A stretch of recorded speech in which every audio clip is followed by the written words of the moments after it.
Welcome back nga po pala sa ating YouTube channel, Sayang Kami TV. So ngayong araw na ito mga master, mag-fix po tayo lahat ng spear fishing gear natin. Kasi may nag-request po sa atin na subscriber natin na i-fix ko daw po lahat na gamit ko. So sa nag-request, ito na po, request granted na po.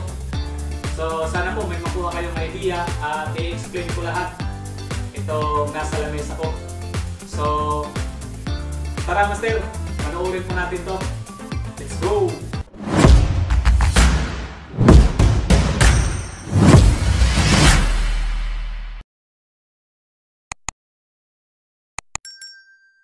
So yun mga master, bago po ang lahat, i-greet ko muna kayo ng Merry Christmas and prosperous New Year to all, advance sa lahat ng aking subscriber. At sana po mga master, swertehin na po tayo ngayong taon na to. At wag lang po natin kalimutang tumawag sa taas. So mag-uumpisa na po tayo mga master. So umpisahan natin dito sa wetsuit natin. Pero wala po tayong wetsuit mga master. Ito lang po yung gamit natin. Leggings. Ayan. At saka long sleeve na turtleneck. Ayan. So bali, dalawang ganito mga master, isang t-shirt, dalawang ganito, tapos dalawa or tatlo na leggings ang isusuot ko kada dive ko. Kasi ang purpose nun mga master, una, iwas po sa lamig. Tapos pangalawa po, makakaiwas ka rin po sa mga makakati sa dagat kapag nasagi natin. Kasi hindi naman po natin alam ang panahon. Kapag nakasagi po tayo ng mga makakati, o di kaya salubong tayo ng mga venomous na species, mas mabuti na po yung may ganito tayo na makapal kasi hindi po tatagos masyado sa ating balat. Depensa din po to. So yun lang po mga master.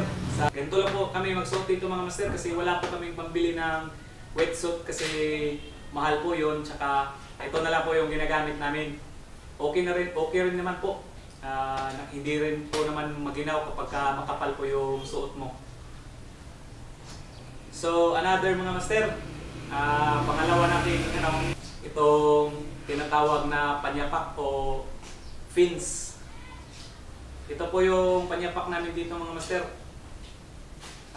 Ako lang po yung may gawa nito. Kung napapansin niyo po mga master, may mga butas po siya. Kasi ito po kasing PVC na to mga master. PVC lang po to, yung sa tubig. Ito kasing PVC na to,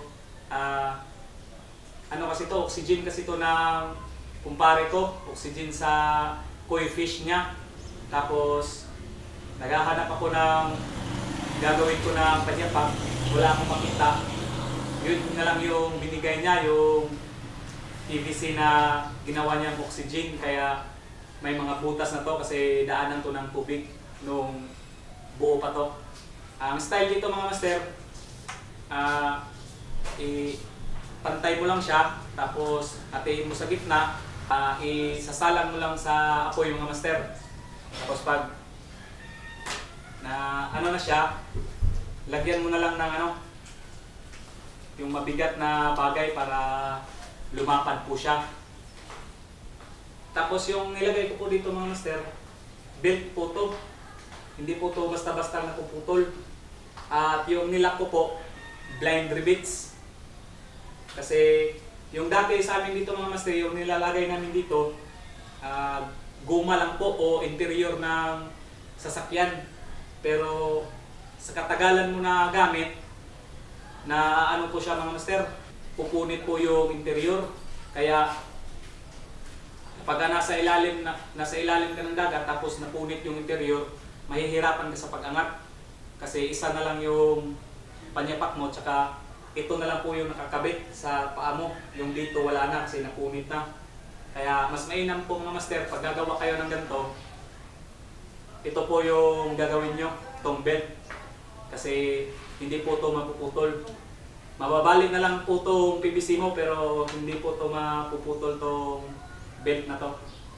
Tapos yung dito mga master, ganyan lang po yung style ko mga master.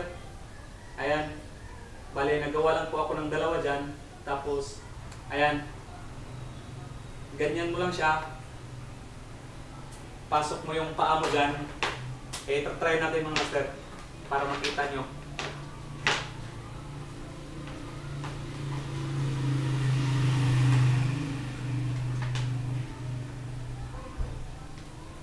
Ganyan lang po siya mga master.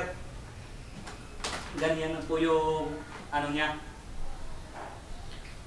Dapat mga master, fit yung dito, hindi yung maluwag kasi nasusugatan yung mga paa mo kapag maluwag, kapag may play siya. Kaya dapat ganyan mga master, wala po siyang play para steady lang po yung paa mo. Tapos ito lang po yung gagalaw. Tapos yung dito mga master, yung lock niya sa paa mo para hindi matanggal. Ganito lang yung style para kung masikip dito, paluwagan mo lang dito mga master, ganyan. Tapos yung dito naman yung masikip, paluwagan mo lang dito mga master, ganyan. Kasi na-adjust mo siya. Ganyan lang po yung style ko sa panyapa ko mga master. Ganito. Tsaka blind rivets po to.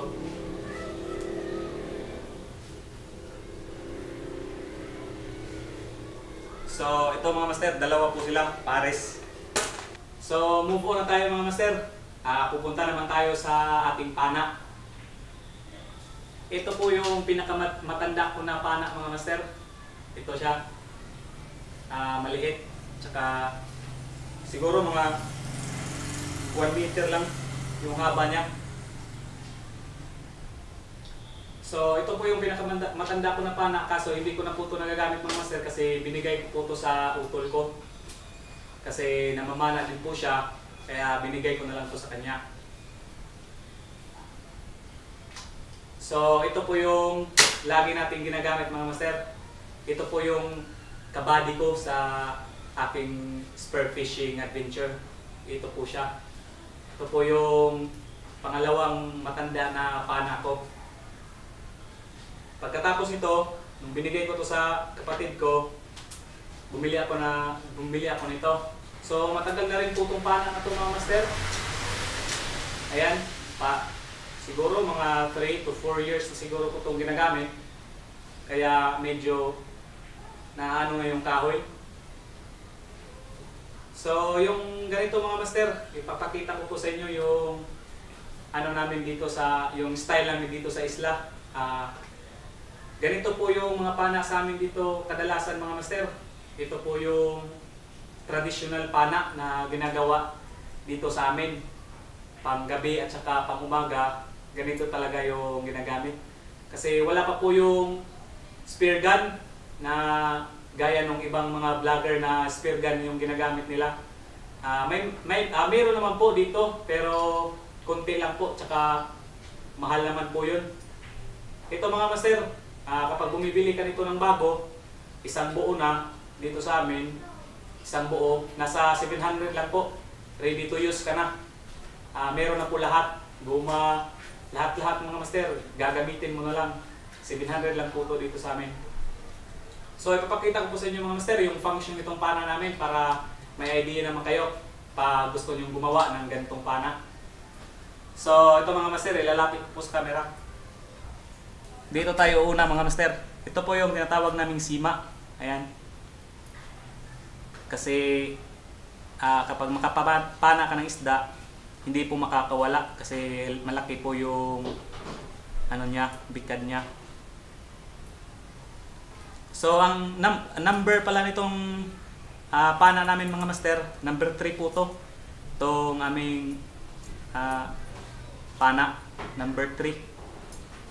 So ito po yung tinatawag namin na sangatan mga master. Dito po kinakabit yung sa goma, yung dito, yung stainless dito sa goma, dito po siya kinakabit. Tapos ito po yung tinatawag namin na batang-batang mga master, itong maliit. Itong maliit.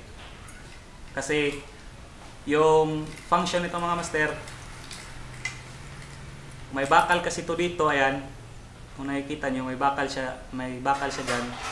Tapos may naka-circle siya doon na na wire. Diyan mo yun ipapasok. Yan. Tapos ayan, sasabit siya doon sa bakal, ayan. Dahil kapag ayan mga master, pag nilagay mo na yung nilagay mo na itong goma mo dito. Yan, kasi may stainless din po siya dyan sa ilalim na naka-circle. Kadugtong nitong trigger. Pag iaangat mo, re-release na po yung pana natin. Ayan, ganyan. Kabit mo, tapos release. Ayan, ganyan lang po yung play niya mga master. Kabit, tapos release. So, ito mga master, ito po yung tinatawag namin na palihan. Yung kinabit ko po dito is lubid lang po na maliit kasi hindi po ako nakabili ng Dyneema nung isang araw kasi naubusan daw po doon. Kaya ito lang po yung kinabit ko. Ayan, napupudpud na po mga master, kakagamit. At ito rin po yung tinatawag namin na argolya. Dahil kapag nakakapana ka, hindi po siya gaganyan, hindi po gaganyan yung lubid mo kasi may argolya ka. Sasabay yan sa ng isda, sasabay po yan at saka sa pana mo. Mas mainam po itong ganito mga master kasi mataas-taas po yung range niya, ganyan. Kasi dito pa po siya sasabit sa sangatan ng goma. Kaya mataas po, malayo po yung range niya. Basta maabot pa lang, pwede pa yan tirahin. Ganyan lang po. Ganyan lang po yung traditional pana sa amin dito mga master. Ganito lang po yung ginagawa. Napakadali lang po. Tapos yung dito mga master, para hindi po siya nakalaylay ng ganyan, ganyan mo siya dito sa gitna. Tapos isabit mo siya dyan sa sangatan ng goma. Tatry ko po mga master pero tatanggalin lang po natin kasi baka mag-release. Yan lang po mga master. Ganyan. Isang goma lang po ilalagay natin mga master, baka mag-release po to. So ganyan lang po yung forma niya mga master. Kalabitin mo lang to at re-release na po yung pana natin. I-release muna natin mga master, baka malisgasya tayo.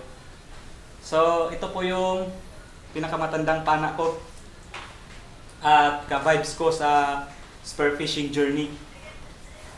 So yung purpose nga pala nito mga master, ito kung nakikita nyo itong argolya, ito po yung nilalagyan ng lubid. Siguro mga 10 dipa. Kasi kapag nakakapana ka ng malaki, pwede mo lang bitawan tong pana, doon ka lang sa lubid na hawak, papunta sa taas para hindi ka maubusan ng hangin. Kakatag-ubwar mo doon sa ilalim, bitawan mo lang tong pana mo, tapos hawakan mo lang yung lubid na nakadugtong dito, tapos aangat ka sa taas. Doon mo na lang sa taas siya kunin para may hangin ka. At itong purpose itong butas na itong mga master, kasi malalakas po itong goma namin. Hindi naman po natin may iwasan makapana po tayo ng isda na nasa bato. Tapos na po to dito, yuyuko siya o di kaya aangat siya yung talas niya. Dito mo lang siya mga master. Igaganyan mo lang siya dyan sa butas. Tapos kung tumaas siya, ipababa mo lang ganyan. Tulad ng ganyan mga master, nakababa siya. Example, nakapana ka ng isda. Isda na nasa bato, tapos ganyan na yung itsura ng pana mo. Gaganyan mo lang siya mga master. Tapos i-straight mo lang. Ayan. Para babalik sa dati, tapos hindi ka na pupunta doon sa mababaw na area. Maghahanap ka pa ng bato, tapos didikdikin mo pa to para tumuwid. Dito lang mga master, ganyan lang po yung technique niyan. So tapos na po tayo dito sa pana natin na isa mga master. Dito na po tayo sa pangalawa. So sa bago natin na pana.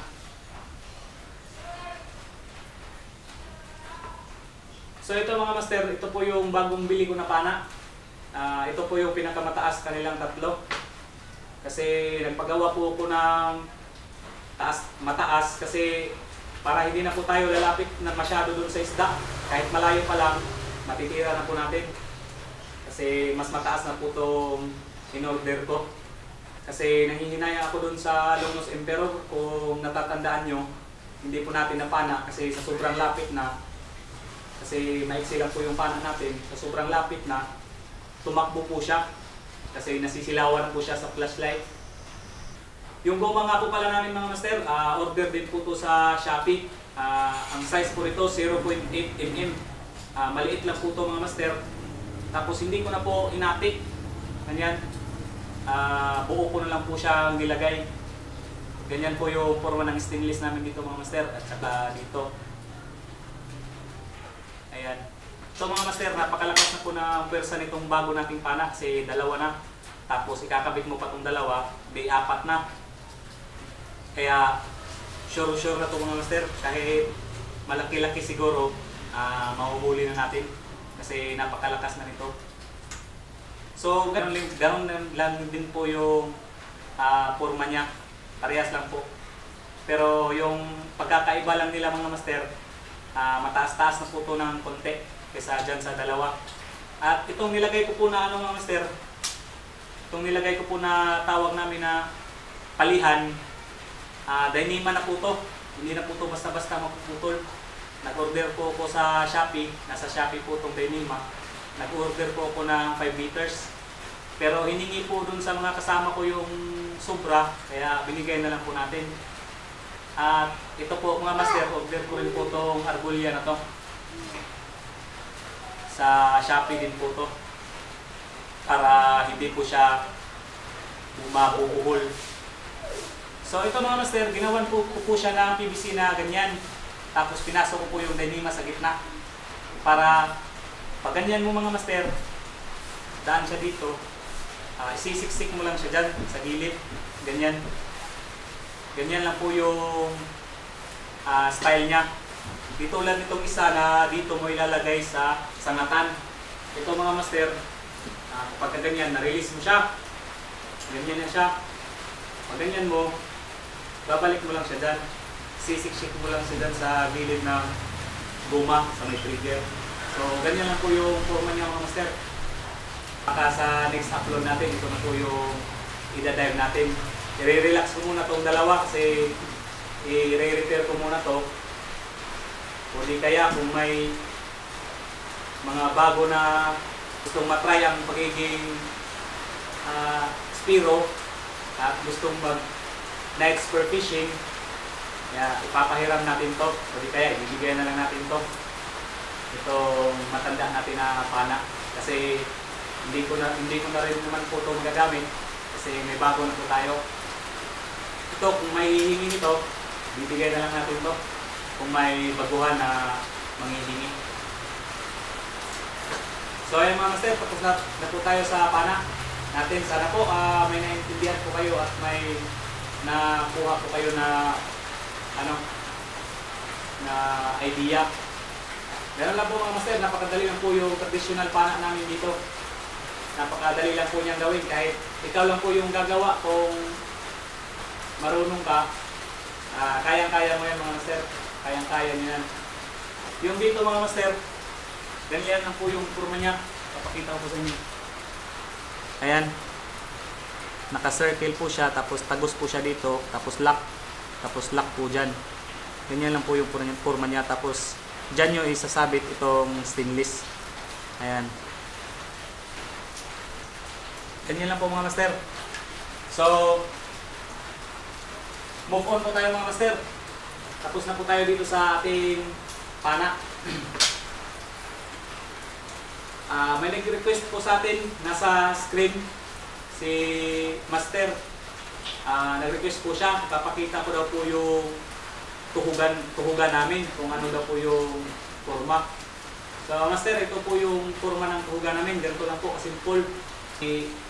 gaganyan mo lang yung ano mga master, yung nylon, tapos talian mo lang ng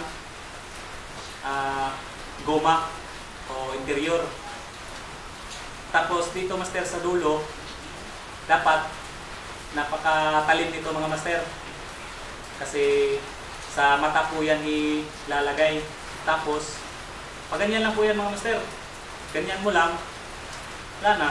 Nakalak na yan mga master, hindi na yan matatanggal kahit 10 kilo pa yan nandyan.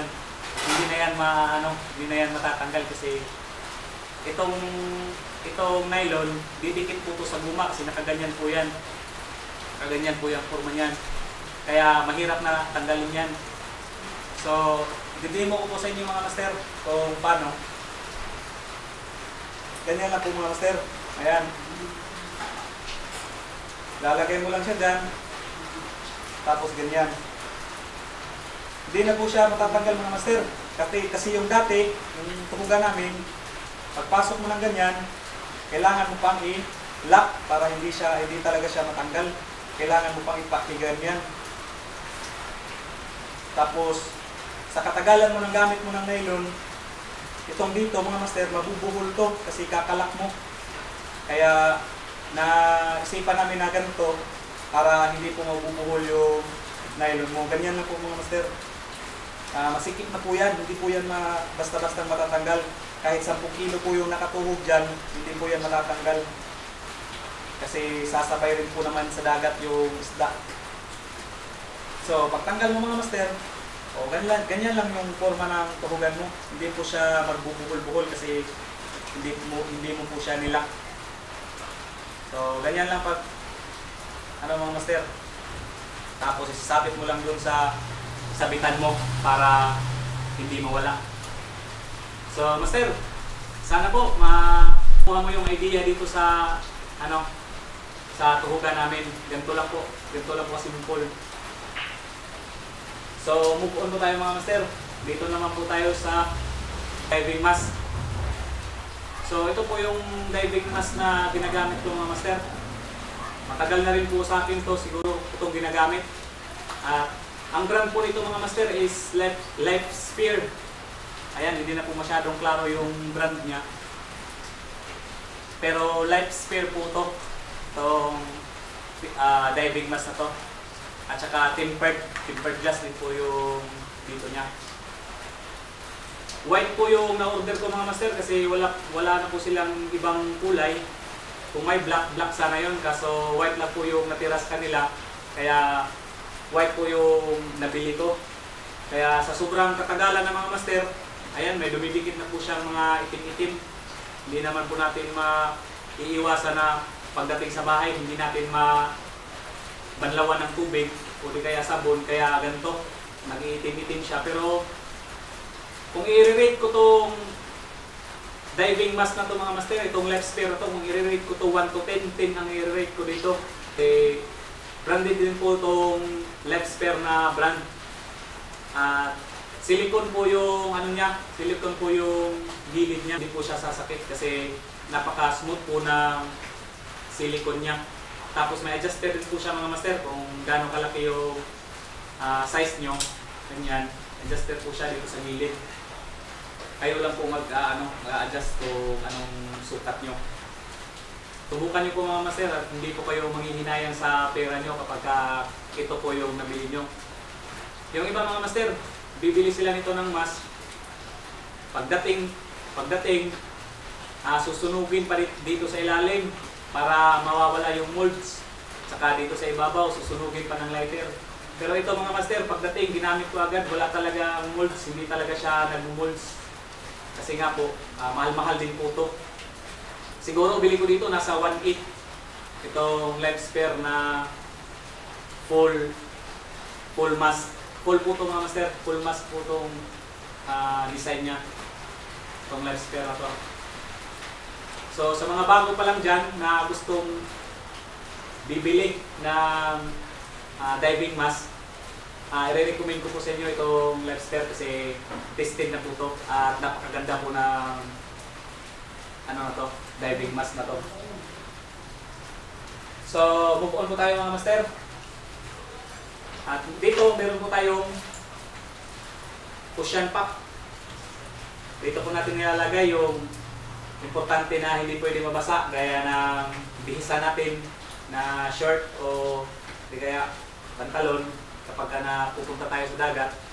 Dito po natin nilalagay sa cushion pack para safety, kasi kahit nasa gilid lang po ito at nababasya po siya ng ulan, hindi po tatagos yung ulan sa ilalim.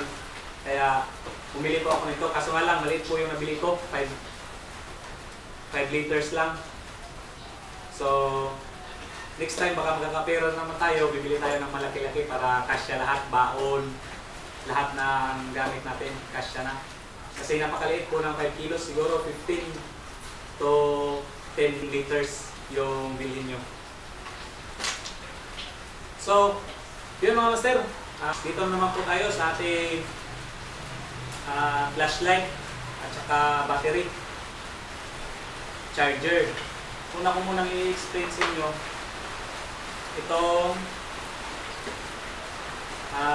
itong pinakamatanda ko na flashlight.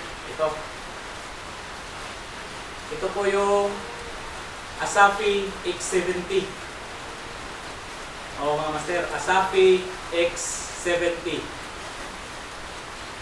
Ito po yung napakatagal ko na ng flashlight mga master. Ito po yung kulay niya sa bagong bili siya, green. Tapos sa sobrang tagal na, ayan, pumuputi na siya mga master, pero hindi pa rin po nasisira. Ito mga master, bili ko po dito 3,000 plus. Dati pa po, hindi pa po na, siguro mga 1 week before ulit, ito nabili. Itong Asafi X70. Tatlo po yung battery niyang kakabit. Tapos pwede po dalawa, kasi dito tatanggal, dito po yung lagayan ng battery niya. Yan. Ito mga master, extension lang po ito. Itong nasa taas. Pwede rin po nyo po itong tanggalin.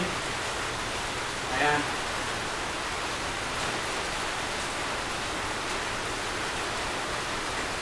Ayan. Extension lang po ito mga master. Kung gusto nyo ng tatlong battery. Kung gusto nyo naman yung dalawa lang na battery, kasi dalawa lang po yung, halimbawa dalawa lang po yung na-full sa tatlong battery mo, dalawa lang po yung na-full. Pwede naman, pwede lang dalawa lang yung ikakabit mo. Ganyan.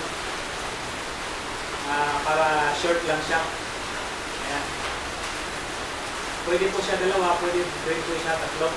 Pero mga master, kapag dalawa lang po yung battery na ginagamit nyo dito sa X70, siguro kung mag-start kayo ng 7, mga 10 or 11, maglo-lowbat na po ito. Kasi dalawa lang po yung battery na ginagamit nyo. Depende po yan sa paggamit. Depende po yan sa pagtitipid ng battery. Kadalasan mga master, tatlo po yung ginagamit namin dito. At saka kagandahan po dito sa Asafi mga master, nalilinisan po siya kasi napupold po siya lahat, natatanggal po siya, ganyan. Ayan. Ayan po mga master, natatanggal po siya lahat. Tapos, itong mga o-ring mga master, itong mga o-ring niya, o gasket niya, kailangan niyo po itong lagyan ng petroleum jelly. Kasi yung kadalasan po kasi nangyayari mga master, kapag hindi mo po ito nalagyan ng petroleum jelly, pagkabit ko dito sa body niya,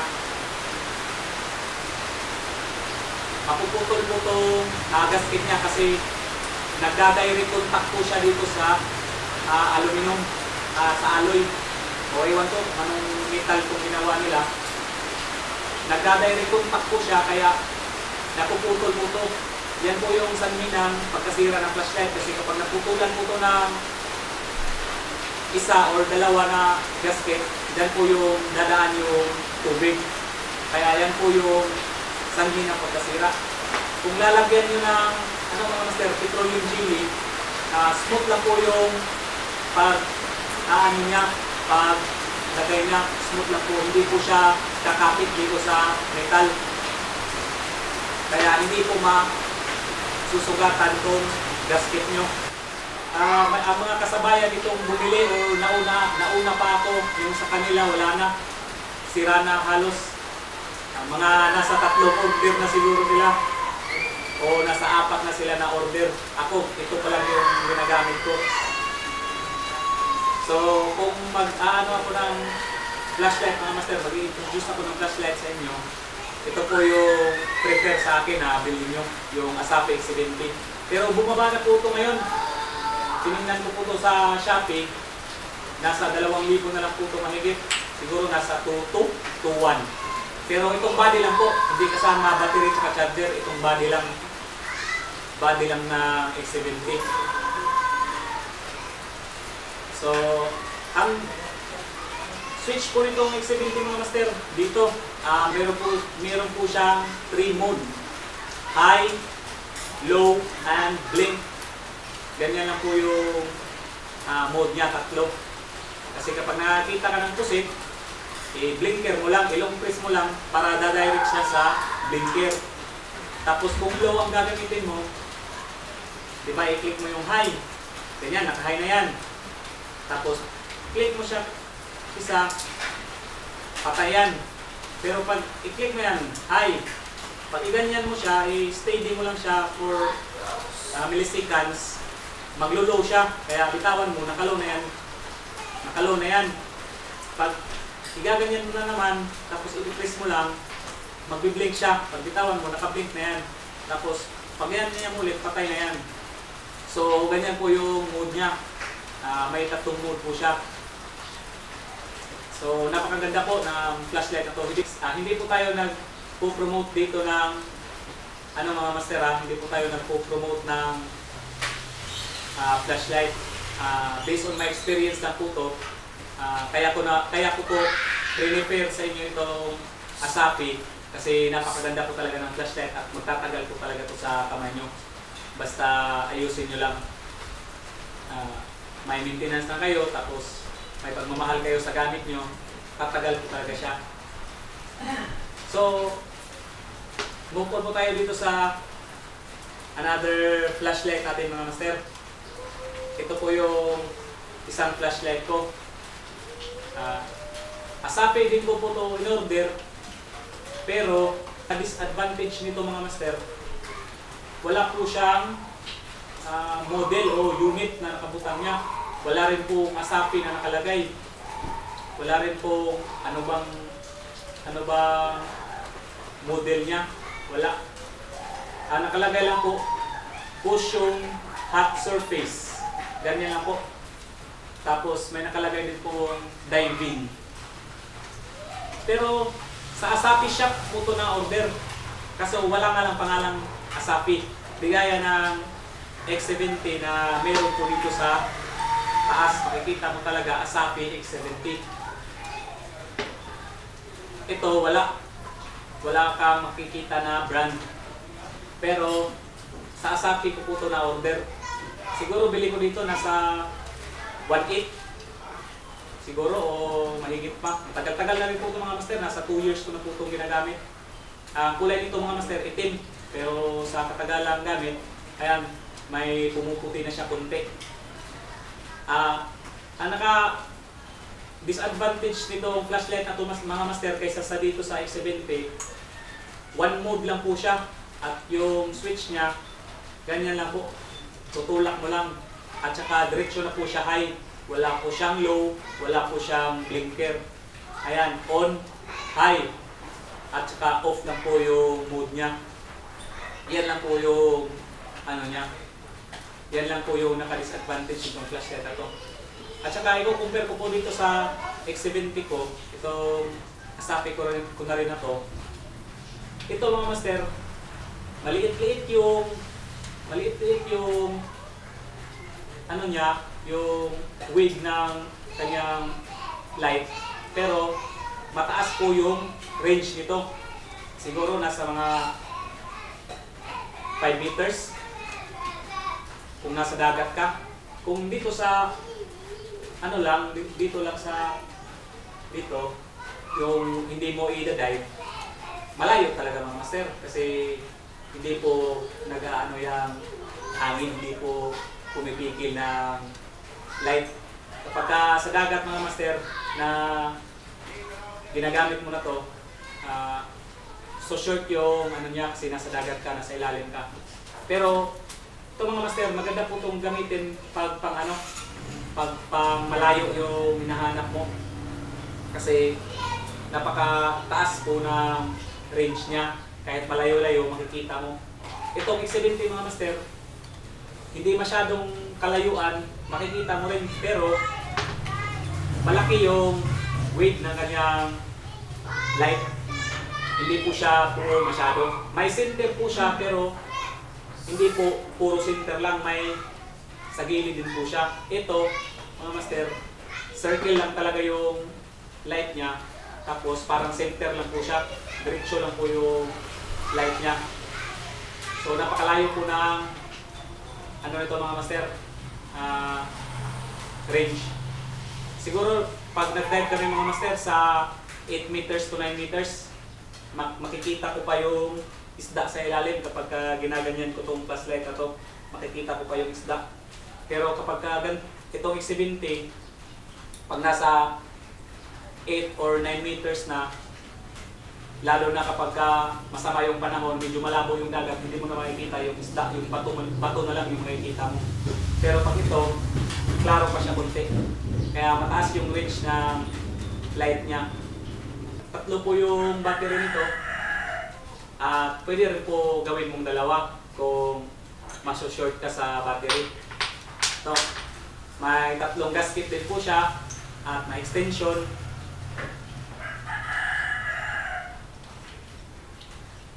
Ito mga master, may extension po siya. At natatanggal din po yung ulo. Ang advantage at disadvantage dito mga master,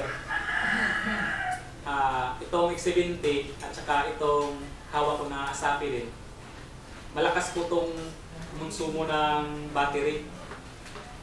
Siguro kapag hindi ka magtitipid, kahit magtatanggal ka ng isda, papailawan mo, papaslightan mo, siguro nasa mga 3 hours o 4 hours lang po siguro kung gamit mo, malulubat na po ito. O siguro nasa 3 lang ganyan. Kasi malakas po siyang kumain ng battery. Pero itong X70, tatagal po talaga to. Pag 3 battery ginagamit mo, siguro mag-start ka ng 7, nasa 1 or 2. Ganyan lang siya, 1 or 2 AM. Doon pa siya malulubat. Ito hindi na to aabot ng ganung mga oras kasi malakas tong kumain ng battery. Kaya pang reserve ko lang to. Pag magamit ako nito, ito yung first dive ko. Tapos kapag ka naglobat to, kasi may blink din, magbi-blink din po to pag naglobat. Pag naglobat to, ito na lang po yung pamatay oras ko kasi hindi naman po magtatagal, mga 1 or 2 uuwi na kami. Ito na lang yung pamatay oras ko na flashlight. Mga 2 oras na gamit lang. Pero hindi po siya malulubat. Pero pag ito lang po yung dinala mo sa dagat, ito lang po yung wala ka pong ibang reserba, magdala ka na lang po ng 6 na battery. Kasi kapag naglobat, akyat, kung nakapambot kayo, akyat, change battery, tapos balik ulit. Ganyan lang po. So, hindi ko po ma-prefer sa inyo itong flashlight na to kasi kahit ako, kung papipiliin ako ulit, hindi ko to bibilhin, hindi ako bibili ng ganito. Kasi isa lang po yung mode niya at saka malakas kumain ng battery. So dito po tayo sa bago natin na X70. Kaya mga master, pangalawa ko na itong X70. Itong isa mga master, hindi pa ito nasisira pero umorder na po ako ng advance isa para in case of emergency, may magagamit tayo kung anong mangyari dyan sa isa kasi napakatagal na yung flashlight na yan. Ito po yung bago na X70. Ang bili ko po dito mga master, 2275, 2250. Ganyan. Kaya ganito pa yung kulay nito mga master, siguro nasa mga 1 linggo pa po itong flashlight na to at Para isang beses ko pa lang po itong nagagamit. Isa or dalawang beses ko pa itong nagagamit. Ayan, napakaganda po ng flashlight na ito mga master. At ito po talaga yung i-recommend ko kapag kami naghahanap ng magandang flashlight at durable na flashlight. Ito po yung pinapabili ko. Kasi tested na po kasi itong Asafi X70. Ganito lang po yung mga master. Wala pong nabago sa mode niya. Itong matanda ko na X70 at itong bago, ganun lang din po. 3 mode, switch, tapos natatanggal dito, extension. Ganun lang mga master. So, yun lang po mga master. Ito po yung bagong flashlight at ito po yung dati kong flashlight na X70. So, move on po tayo mga master. Dito po tayo sa battery. Itong mga battery na itong mga master, lithium po ito. Nag-order ako nito mga master, pero hindi ko po in-order yung set na may battery kasi yung pag-set yung in-order mo, yung tatlong battery na kasama nito, napakadali lang po maglubat mga master. Advice ko lang po sa inyo, kung bibili kayo ng flashlight, ihihiwalay nyo, huwag kayo mag-order ng set. Kung mag-order kayo nito, body lang. Kung mag-order ka ng battery lang. Kung mag-order ka ng charger lang. Huwag yung isang set kasi kung isang set ang orderin nyo mga master, ang battery, ang bilis lang masira. Ang tagal mag-charge pero ang bilis malubat. Siguro nasa isang araw may charge. Pero gamitin mo lang 2 oras, lubat na. Yan yung disadvantage sa set na binibili mo. Itong battery ko mga master, high expire po ito. 3 piraso po ito mga master, kaso yung 2 nag-drain na. Kaya isa na lang po yung natira. Pointed po itong battery itong mga master. Ayan, naka-USB po yung ulo niya. Ito po yung battery na pointed. At ito po yung hindi pointed. Ayan, yan po yung kaibahan nila. Ang mas maganda, ang maganda po kasi dito sa pointed, gaya nitong 3, kapag pinasok mo dyan sa flashlight, hindi ka na maglalagay ng foil ng sigarilyo para dumikit itong positive sa isa at saka sa negative sa isa. Kasi taas po yung ulo niya, didikit na talaga siya. Ayan. Kasi naka-stay po yung ulo niya. Di gaya nitong, mga master, di gaya nitong 3 kong battery na yung isa litokala at yung 2 simuko. Itong 2 mga master, pointed po to pero tinanggal ko po yung ulo niya kasi hindi na po nag-detect. Buti na lang pagtanggal ko, nag-detect po siya at nagamit ko pa rin po siya hanggang ngayon. Kaya naging ganito na po siya mga master, hindi na po siya pointed. Naka-usli na po yung ulo niya kasi tinanggal ko po yung pointed niya kasi hindi na po siya nag-detect sa charger. Ang disadvantage dito mga master, kapag hindi pointed itong in-order nyo, pag ganyan yung mga master sa positive at negative, hindi po aabot. Hindi po didetect yung flashlight nyo, hindi po yan iilaw. Kasi napaka-uslit po ng positive niya. Hindi po aabot sa negative dito sa isa. Ayan, pag ganyan. Kailangan nyo pa pong gumawa ng ganito. Yung foil sa sigarilyo para ilalagay nyo dyan, ganyan.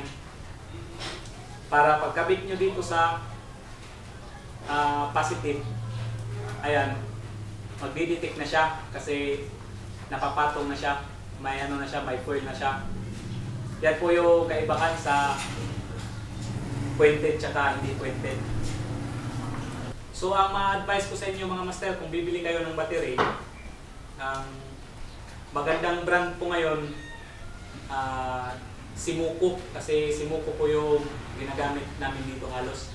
Kasi nakatry na po kami ng litokala po to.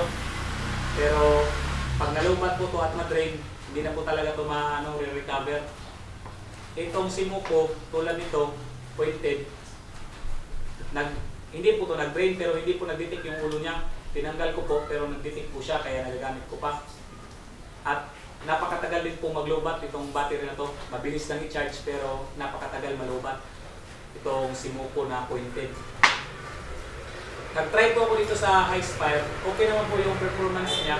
Matagal din po naman din po siyang malobat. Pero yung dalawa nito, dalawang gamit ko lang nasira. Hindi na po nag-detect. Kahit tinanggal ko po yung pointed niya, hindi na po talaga nag-detect itong ice fire na battery. So, ang maganda mga master, ang bilhin nyo Simuco o di kaya Litokala na battery. Yan po yung magandang brand. Kasi tested din po namin yan. Yan po yung kadalasan ginagamit namin. So, move on po tayo mga master. Tapos na po tayo dito sa ating flashlight. Yung i-discuss naman po natin itong charger natin na Litokala. Ito po yung pinaka-the best na charger na na-order ko. Kasi sa lahat ng charger na na-order ko mga master, ito lang po yung napakabilis mag-charge. Ang bili po nila dito mga master nung nakaraang buwan, 1,000 mahigit. Pero nag-sale po to, kaya naging 800 plus na lang po siya. Kaya bumili po ako agad. Itong Litokala D4XL. Ang ano po nito mga master, Litokala D4XL. Apat po yung ano niya, matcha-charge niya. Tapos mga malalaking battery, yung mga battery na malalaki, yung ganito. Apat po yung kasya niya dito. At saka ang kagandahan po nito mga master kasi nag-i-indicate po siya kung ilang percent na yung battery mo. At saka makikita mo po mga master kasi may ano din po dito, may switch po dito kung saan battery titingnan mo. Yung sa 1, yung sa 2, yung sa 3, or yung sa 4. Makikita po niya dito mga master. Halimbawa ganito mga master, example ko po sa inyo. Lalagyan po natin ng battery ito. 4. Yan po yung forma niya mga master. Ayan. Ganyan po siya pag naka-charge. 12%. Ayan. May 12% po siya at meron din po siyang bar. Select natin itong number 1. Ayan, number 1, 99%.